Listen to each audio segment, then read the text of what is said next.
اس لیے کہ جب تک آفتاب رہتا ہے تو ستارے جب وہ بجھے رہتے ہیں، ستارے اپنی روشنیاں دکھلا نہیں سکتے ہیں، چاند ڈھپا رہتا ہے۔ جب تک آفتاب رہتا ہے، آفتاب پردے میں جاتا ہے تو ستارے پھر اب ٹمٹماتے ہیں، تو وہ آسمان کی چھت پر روشن ہوتے ہیں،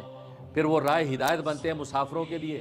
اندھیروں اور جنگلوں میں، یہاں تک کہ سمندر اور دریاؤں میں چلنے والوں کے لیے وہ راہ ہدایت بنتے ہیں۔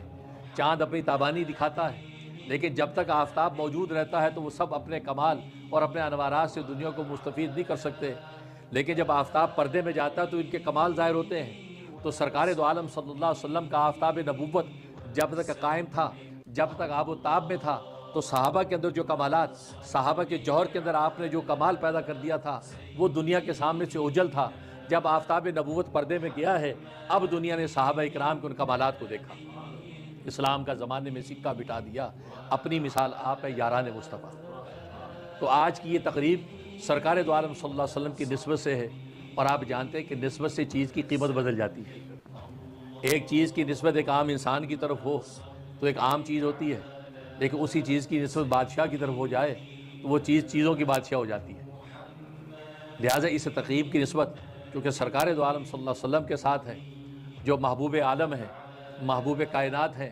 نہ صرف رب کائنات کے محبوب بلکہ کائنات کے ذرے ذرے کے آپ محبوب ہیں، بلکہ آپ کا نام پہلی آسمانی کتابوں میں حبیب الرحمن لکھا گیا ہے، یعنی رحمان کے محبوب ہیں، اس لیے کہ آپ کو مقام محبت کے اس مقام پر فائز کیا گیا ہے کہ جس پر کسی دوسرے نبی کا گزر نہیں ہے۔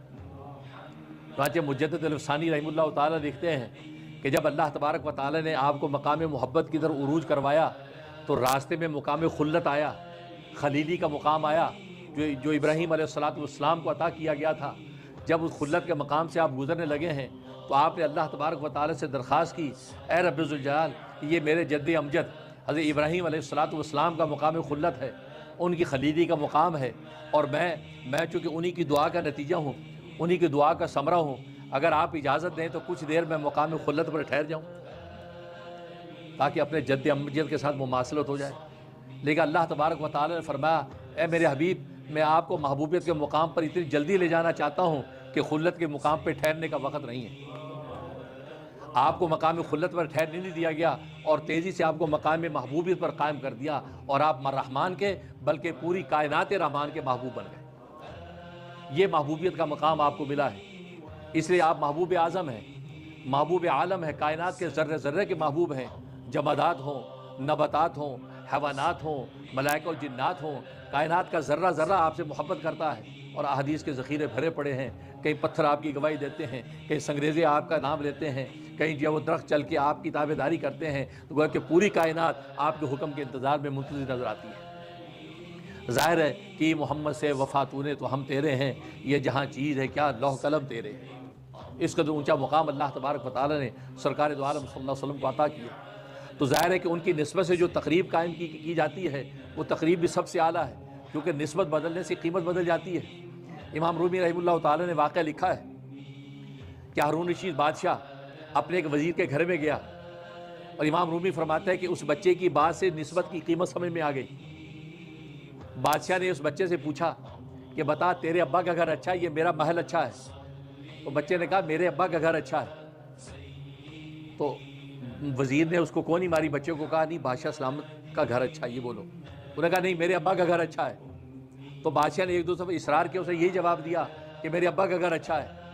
تو بادشاہ نے پوچھا تو اپنے ابا کے گھر کو اچھا کیوں کہتا ہے؟ میرا محل تو بڑا قیمتی ہے، وہاں تو سونے چاندی بچھے ہوئے ہیں، فانوس لگے ہوئے ہیں، اور سونے چاندی کی تجوریاں ہیں، عسکری لشکری طاقتیں ہیں، میرا محل تیری نظر میں اچھا نہیں ہے، اور تیرے ابا کا گھر یہ خاص گھر نہیں ہے، وہ تیری نظر میں اچھا ہے، کیوں؟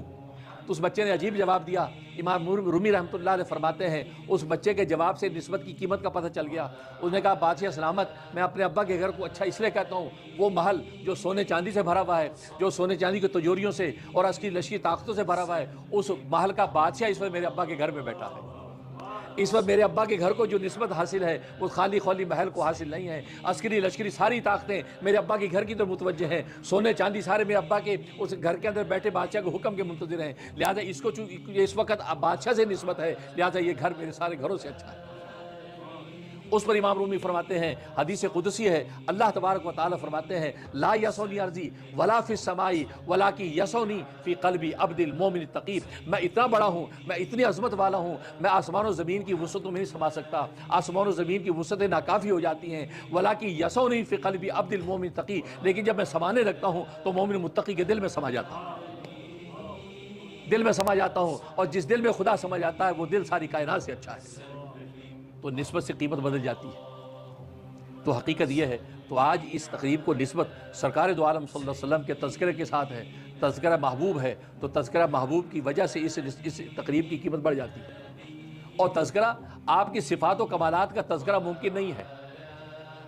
تذکرہ اور کمالات کا ذکر ممکن نہیں ہے، اس لیے کہ آپ کو اتنے کمالات اللہ تبارک و تعالی نے عطا کیے، یہاں تک کہ کائنات انسانی میں پہلے جتنے انبیاء کو کمالات اللہ تبارک و تعالی نے عطا کیے تھے، آپ کی اکیلی ذات میں سارے کے سارے کمالات جمع کر دیے۔ حسن یوسف دم عیسیٰ ید بیضہ داری، حسن یوسف دم عیسیٰ ید بیضہ داری، آنچہ خوبہ ہمہ دارن کہ تو تنہا داری، سارے نبیوں کے کمالات اکٹھے کر کے آپ کی ذات کو عطا کیے، اور اس کے علاوہ اس قدر کمالات اور ایسے ایسے معجزات آپ کو عطا کیے ہیں کہ آج کی سائنس اور ٹیکنالوجی بھی اس کے سامنے ہیچ نظر آتی ہے۔ آپ کو معراج اور اسراء کا ایسا معجزہ عطا کیا کہ آج کی سائنس اور ٹیکنالوجی کے پاس اس کا جواب نہیں ہے، کہ یہ پیغمبر اسی جسم و جان کے ساتھ حالت بیداری میں کس طرح اسراء و معراج کے اس معجزے کو عبور کرتا ہوا سدرۃ المنتہی، یہاں تک کہ سارے مقامات کو طے کرتا ہوا مقامی احدیت پر پہنچتا ہے، اور اللہ تبارک و تعالیٰ سے ہم کلام ہوتا ہے، اور سر کی آنکھوں سے اللہ کا دیدار کرتا ہے۔ آج کی سائنس اور ٹیکنالوجی سر پکڑ لیتی ہے کہ ایسے ایسے درمیان میں احوال، ایسے ایسے جو عالم آتے ہیں، ان عالموں سے اس انسان کی اس طرح گزرنا ممکن نہیں ہے۔ آج کا انسان تو چاند پہ جا کر فخر کرتا ہے، چاند تو یہ کھڑا ہے، یہ تو چاند کے بنانے والے تک پہنچے ہمارے پیغمبر۔ سبحان الذی اسری بعبدہ لیلا، پاک ہے وہ ذات جو لے گی اپنے بندے کو رات کے مختصر وقت میں، پوری رات بھی صرف نہیں ہوئی، مختصر وقت میں لے گئی، الی المسجد الحرام الی المسجد الاقصی، مسجد حرام سے مسجد اقصی کی طرف۔ تو آپ کو اس قدر کمالات کہ آج کی مادی دنیا اور آج کی دنیا کی سائنس و ٹیکنالوجی کی قلع بازیاں بھی اس کے سامنے بے بس نظر آتی ہیں، ایسے کمالات آپ کو عطا کیے،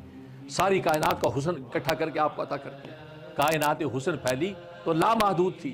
کائنات حسن پھیلی تو لامحدود تھی، جب سمٹی تو نام محمد بن کر رہ گئی۔ محمد رسول اللہ زندہ باد۔ تو سرکار دو عالم صلی اللہ علیہ وسلم کو ایسے ظاہری جمالات، ایسے باطنی کمالات عطا کیے۔ اس لیے لکھا ہے کہ کسی سے محبت کرنے کے تین اسباب ہوتے ہیں، یا تو جمال کی وجہ سے محبت کرتا ہے، یا کمال کی وجہ سے محبت کرتا ہے، یا نوال کی وجہ سے محبت کرتا ہے، یا تو اتنا حسین و جمیل ہے کہ اس کے حسن و جمال کی وجہ سے فریفتہ ہونے لگتے ہیں، یا اتنا با کمال ہے کہ اس کے کمال کی وجہ سے نگاہیں جھکتی ہیں، اس کے عاشق ہو جاتے ہیں، یا اس کا احسان ایسا آپ کے اوپر ہے، اس احسان اور نوال کی وجہ سے آپ اس سے محبت کرنے لگ جاتے ہیں۔ تو یہ تین سبب ہیں، اگرچہ وہ بعض علماء نے ایک چوتھا سبب بھی لکھا ہے کہ مال، کہ بس اگر مال کی وجہ سے محبت ہوتی ہے، لیکن محققین فرماتے ہیں نہیں، مال کی وجہ سے محبت نہیں ہوتی، مال کی وجہ سے ایک خوشامد کا تعلق تو ہو سکتا ہے، دل کی گہرائیوں کی جو سچی محبت ہے وہ مال کی وجہ سے نہیں ہوتی۔ لہذا تین ہی اسباب ہیں، یا تو جمال کی وجہ سے ہے، یا کمال کی وجہ سے ہے، یا نوال کی وجہ سے ہے، اور تینوں کی تینوں اسباب محبت کو دیکھیں تو محمد مصطفیٰ صلی اللہ علیہ وسلم کے اندر تینوں کے تینوں نظر آتے ہیں۔ آپ کے جمال کا عالم یہ ہے، جمال کا عالم یہ ہے کہ حسن یوسف بھی اس کے سامنے ٹھہر نہیں سکتا، اس لیے کہ آپ کو اللہ نے جمال عطا کیا ہے، اور یوسف علیہ السلام کو حسن عطا کیا ہے۔ خود سرکار دو عالم صلی اللہ علیہ وسلم فرماتے ہیں کہ جب آسمانوں کی سیر کو میں گیا ہوں تو یوسف علیہ السلام سے ملاقات ہوئی، میں نے یوسف کو دیکھا، بہت حسین و جمیل سراپے میں دیکھا، بہت خوبصورت دیکھا، بہت حسین و جمیل، اور اللہ تبارک و تعالیٰ نے سرکار دو عالم صلی اللہ علیہ وسلم کو اب خوش کرنے کے لیے وہاں پر یہ وعدہ فرمایا کہ تیرا امتی جب جنت میں داخل ہوگا وہ ہر امتی کو حسن یوسف عطا کروں گا، حسن یوسف ہر امتی کو عطا کروں گا، جو یہ حسن یوسف تو دیکھ رہا ہے۔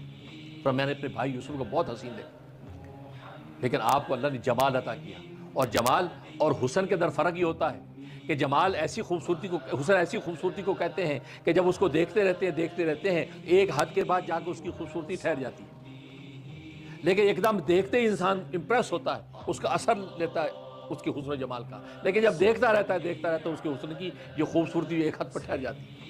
لیکن جمال اس خوبصورتی کو کہتے ہیں جب اس خوبصورتی کو دیکھتے رہتے ہیں، جس قدر اس کے اندر انہماک بڑھتا رہتا ہے اس کی خوبصورتی میں اضافہ ہوتا رہتا ہے۔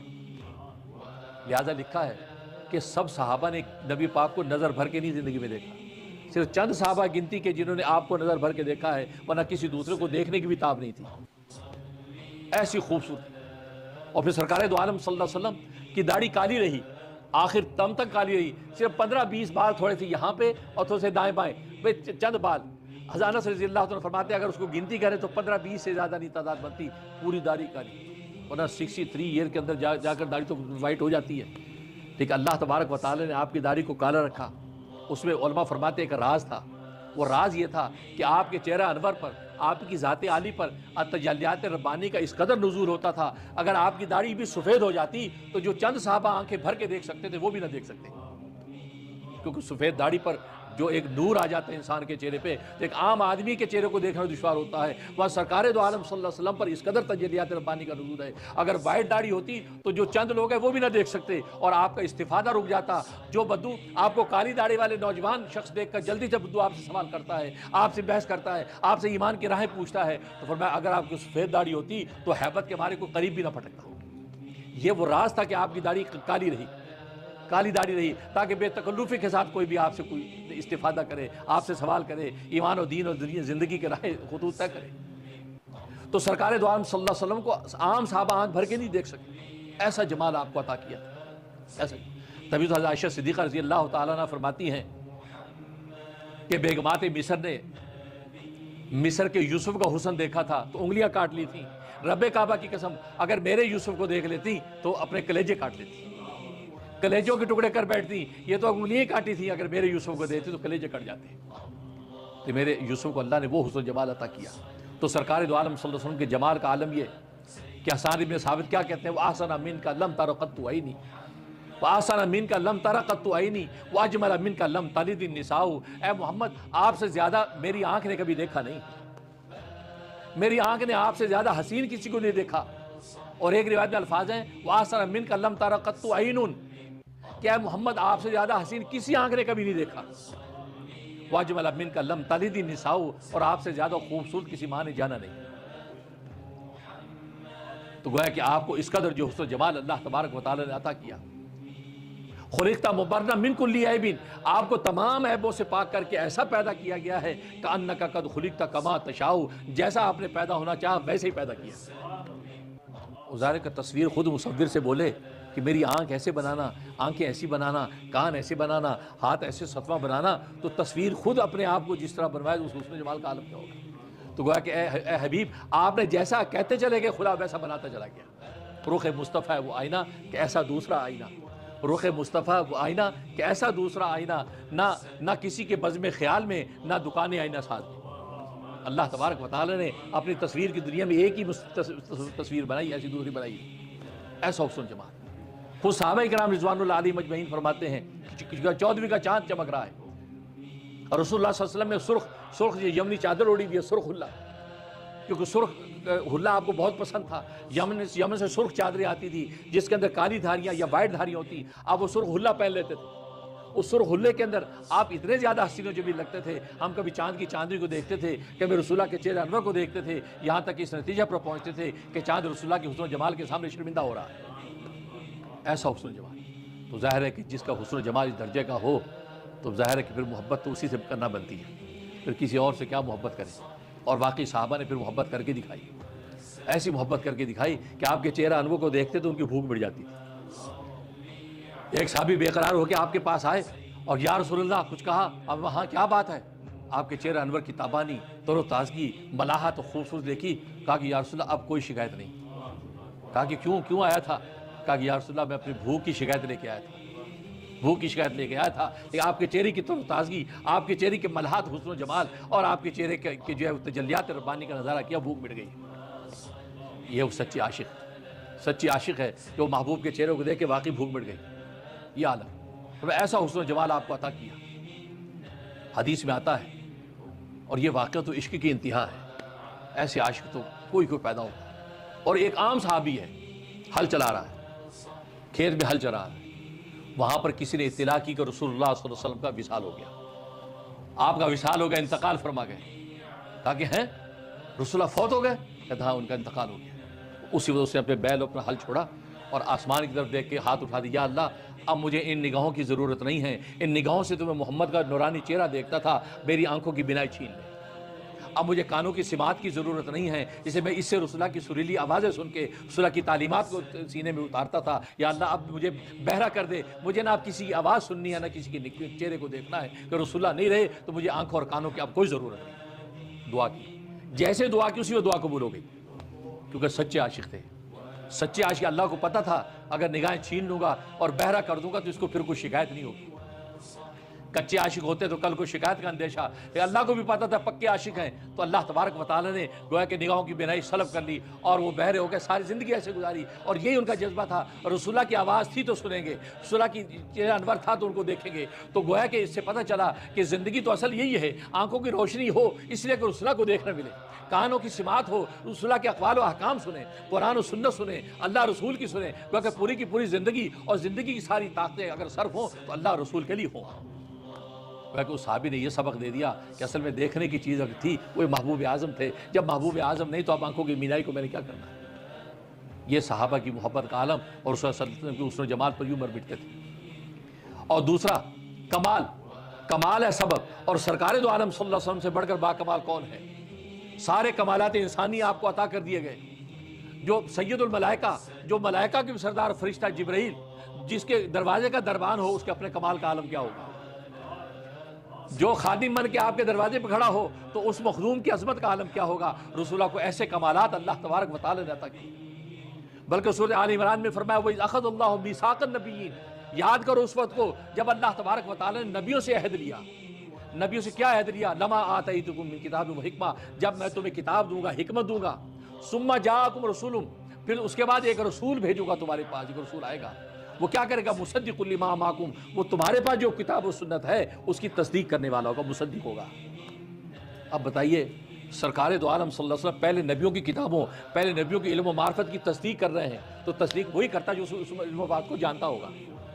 جو تورات کے علوم سے بھی واقف، جو انجیل کے علوم سے واقف، جو زبور کے اسرار و رموز سے واقف، جو صاحب شیش سے بھی واقف، جو سارے آسمانی دینوں سے علوم سے واقف ہوگا، تبھی تو ان کی تصدیق کرے گا۔ اگر خود ہی واقعی تصدیق اس بات کی کرے گا، اس کا مطلب یہ کہ پہلے انبیاء کو جتنی علم و معرفت اللہ نے عطا کی ہے وہ ساری کی ساری علم و معرفت آپ کو معلوم ہے، تبھی تو آپ تصدیق کر رہے ہیں کہ آمنت باللہ و ملائکتہ و کتبہ و رسلہ، میں ایمان لایا سارے نبیوں پر، سارے رسولوں پر، ساری آسمانی کتابوں پر۔ اس سے پتہ چلتا ہے آپ کو علم و معرفت کا کس قدر مقام عطا کیا، اور خود فرمایا کہ مجھے اولین و آخرین کو علوم عطا کر دیا ہے۔ اور معراج کے سفر میں جب آپ تشریف لے گئے ہیں، آپ ایک مقام احادی تک جب پہنچے ہیں، وہاں پر جبرائیل آگے نہیں بڑھ سکے، سدرۃ المنتہا پہ جبرائیل نے کہا کہ میں اسے آگے نہیں جا سکتا، کہا کہ مجھے سفر میں درمیان میں چھوڑ رہے ہو؟ کہا کہ نہیں اے اللہ کے حبیب، اگر میں آگے گیا تو اللہ تبارک و تعالیٰ کے نور کے جلال سے میرے پر جل جائیں گے، میں آگے نہیں جا سکتا، آگے آپ اکیلے جائیں گے۔ ادھر اللہ تبارک و تعالیٰ نے اسرافیل کو حکم دیا، اسرافیل رفرفین کا تخت لے کے آئے اور رفرفین کے تخت پہ بٹھا کے آپ کے مقام احادی کر لے گئے عرش معلیٰ کی طرف، اور سیدھا منتہا سے آگے جبرائیل نہیں گئے اور کہا کہ میرے پر جل جائیں گے۔ اس بات پر امیر شریعت سید عطا اللہ شاہ بخاری رحمۃ اللہ علیہ بڑی اچھی بات لکھتے ہیں، کہا کہ جبرائیل تو نے بڑی نادانی کی، رب کعبہ کی قسم میں ہوتا میں اپنے پر جلا لیتا لیکن محمد کا ساتھ نہ چھوڑتا۔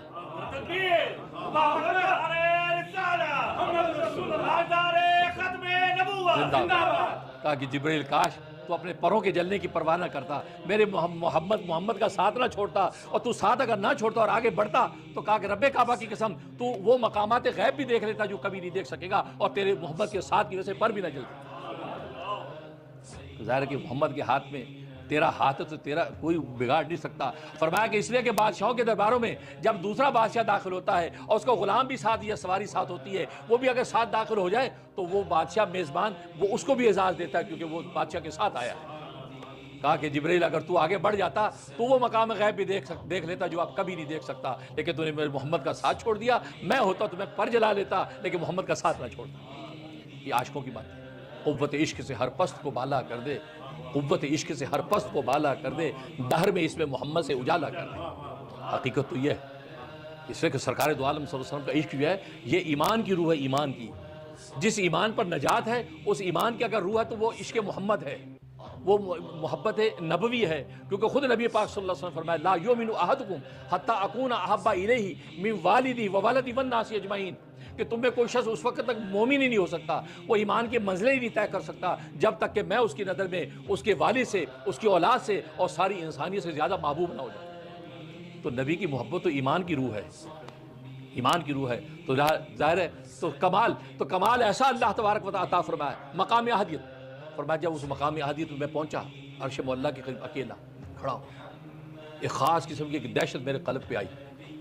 تو آواز آئی قف یا محمد فإن ربک یصلی، اے محمد ٹھہرا رہے، تیرا رب تجھ پر صلاۃ بھیج رہا ہے، جس کو قرآن نے کہا ان اللہ و ملائکتہ یصلون علی النبی، بے شک اللہ اور اس کے فرشتے نبی پر صلاۃ بھیجتے ہیں، رحمت بھیجتے ہیں۔ تو قف یا محمد، محمد ٹھہرا رہے، تیرا اللہ جو ہے وہ تجھ پر صلاۃ، فإن ربک یصلی، تیرا رب تجھ پر صلاۃ بھیج رہا ہے، رحمتیں بھیج رہا ہے۔ تو سرکار دو عالم فرماتے وہ آواز کس کی تھی؟ وہ آواز صدیق اکبر کی رضی اللہ، وہ آواز صدیق اکبر کی مماثل سے، اس کے مشابہ آواز ہے، اس کی آواز سے مجھے دل کو ایک دم تسلی ہوئی۔ اور یہ فطرت ہے، انسان کسی اجنبی جگہ پر ہو، کسی جاننے والی کی ایک دم آواز سنے تو انسان ڈھارس ہو جاتی ہے، یار یہ تو میرے بھائی کی آواز ہے، تسلی ہوتی ہے۔ اور یہاں امریکہ یورپ کی دنیا میں ہے، کوئی انگریزی بولنے والے سارے ملتے ہیں، کوئی پنجابی اردو والا بولنے لگے تو بندہ ایک دم یار یہ ساڈا ہی ہے، تو یار کتنے دے جیسے لاہور دے جی میں بھی لاہور دا یار، میں پتہ نہیں لگ رہا، بس کتنے تسلی ہو جاتی نا۔ فطرت ہے انسان کی، اجنبی جگہ پر کوئی ایسا مل جائے فوراً۔ تو صدیق اکبر کی جب آواز سنی تو ایک دم مجھے اطمینان ہوا کہ اچھا یہاں تو جاننے والے کی، تو صدیق اکبر کی آواز ان کی مماثلت۔ اور اس کے بعد میں نے سر اٹھایا تو پانی کا سبز رنگ کا ایک قطرہ سامنے آیا، اس سبز قطرے پر میں نے نگاہ ڈالی، اس سبز قطرے میں اللہ نے علم الاولین والآخرین مجھے عطا کر دیا۔ اس کے بعد کہا میرا دل سینہ علم و عرفان سے بھر گیا، اطمینان تسلی ہو گئی۔ اس کے بعد آگے مقام احد کی طرف بڑھا اور عرش الہی کی طرف جب گیا ہوں تو عرش کو دیکھ کر جوتے اتار دیے، نالین اتار دیے، نالان جیسے اتارے ہیں عرش ہلنے لگا۔ رب ذوالجلال نے فرمایا کیا ہوا، تو کیوں ہلتا ہے، کیوں کانپتا ہے؟ کہا کہ اللہ اے رب ذوالجلال اپنے حبیب کو دیکھ، انہیں میرے اوپر سوار ہونے سے پہلے اپنے نالین اتار دیے ہیں، اور جبکہ یہ وہ نالین ہیں جن کی برکت کے حصول کے لیے صدیاں گزر کے میں انتظار کر رہا ہوں، تیرا محبوب آئے گا اور نالین شریف جب میرے وجود سے رکھے گا میرا وجود بابرکت ہو جائے گا۔ تکبیر، نعرہ رسالہ، محمد رسول اللہ، آثار ختم نبوت، زندہ باد۔ تو کہا کہ رب الجلال تیرے حبیب نے نالین اتار دیے۔ اللہ تبارک و تعالیٰ نے پوچھا اے میرے حبیب تو نے نالین کیوں اتارے؟ تو رسول اللہ فرماتے ہیں میں نے عرض کیا اے رب الجلال، جب موسیٰ علیہ السلام وادی سینہ کے اندر داخل ہونے لگے تھے، آپ نے فرمایا تھا یا موسیٰ فخلع نعلیک، اے موسیٰ وادی میں داخل ہو رہا ہے تو اپنے نالین اتار دے، فإنک بالوادی المقدس طویٰ، تو مقدس وادی میں داخل ہو رہا ہے، تو یہ مقدس وادی ہے اس لیے جوتے اتار دے۔ تو اے رب الجلال میں نے یہ سمجھا تیرے عرش سے زیادہ مقدس اور کون سی جگہ ہوگی، اس لیے میں نے اس سے پہلے نالین اتار دی۔ اب اللہ کیا جواب دیتے ہیں؟ کہا کہ میرے حبیب وہاں تو میں نے موسیٰ کو اس لیے کہا تھا نالین اتار دے تاکہ ننگے پاؤں وادی کے اندر قدم رکھے گا تو اس وادی کی برکت کی وجہ سے موسیٰ کے پاؤں بابرکت ہو جائیں، اور یہاں جوتے پہن کے تجھے عرش پہ قدم رکھنے کا اس لیے حکم دے رہے ہیں کہ تیرے نالین کی وجہ سے عرش الہی بابرکت ہو جائے۔ تکبیر، اللہ اکبر، نعرہ رسالہ، محمد رسول اللہ، آثار ختم نبوت، زندہ باد۔ یہ نالین شریف ہیں، اور پھر ان نالین شریف کی برکات آج تک عاشقان خدا مصطفیٰ دیکھتے آ رہے ہیں، اور اس کے بارے میں بڑے اکابر اسلاف نے لکھا کہ اس نالین شریف کے نقش کو سر پہ رکھ کے خدا کے آگے گڑائیں، اس کے وسیلے واسطے سے مانگے تو ہاتھ خالی نہیں جاتے۔ اور خوش نصیب ہیں ہم، یہ اعتکاف محبوب اعظم جو ہم کر رہے ہیں اور ہر ربیع الاول میں کرتے ہیں، تو تہجد کے وقت میں نالین سر پہ رکھ کے جب خدا سے مانگتے ہیں تو آپ کو پتہ ہے اس مانگنے کا لطف ہی الگ ہے، پھر انشاءاللہ ہماری جھولیاں خالی نہیں جائیں گی اور اللہ تبارک و تعالیٰ انشاءاللہ نوازیں گے۔ اور یہی مانگتے ہیں کہ عاشقان خدا و مصطفیٰ میں یا اللہ ہمارا نام بھی حمل کر دیں، اس فہرست میں ہمارا نام بھی آ جائے۔ وہ لکھا ہے نا کہ حضرت یوسف علیہ السلام کی جب بولی لگ رہی تھی، ایک دنیا قطار میں کھڑی ہے، تاجران مصر قطار میں کھڑے ہیں خریدنے کے لیے یوسف کو، 8-9 سال کا حسین و جمیل غلام، خوبصورت غلام، اس کو خریدار کھڑے ہیں۔ ایک بڑھیا وہ اون کی اٹی لے کر بھی کھڑی ہے۔ کسی نے پوچھا بڑھیا یہ کیا ہے؟ کہا کہ میں بھی یوسف کو خریدنے کے لیے آئی ہوں۔ کہا کہ یہاں تو خزانوں کے منہ کھلے ہوئے ہیں، یہاں تو وزیر اعظم لائن میں لگا ہوا ہے، اور تیری یہ اون کی اٹی سے کیا ہوگا؟ تاکہ مجھے بھی پتہ اس سے کچھ نہیں ہوگا، لیکن میں تو اسی لائن میں لگی ہوئی ہوں تاکہ کل روز قیامت میں اللہ کے نبی سے محبت کرنے والوں کی فہرست آئے، اس کے خریداروں میں میرا نام بھی آئے گا، کہ خریداروں میں یہ بھی تھی، بھلے خرید کوئی اور گیا لیکن لائن میں تو تھی، تو ہم بھی عاشقان خدا مصطفیٰ میں نام لکھوانے کے لیے کھڑے ہیں، کل روز قیامت میں جب بولی لگے تو ہمارا نام بھی عاشقوں میں آ جائے۔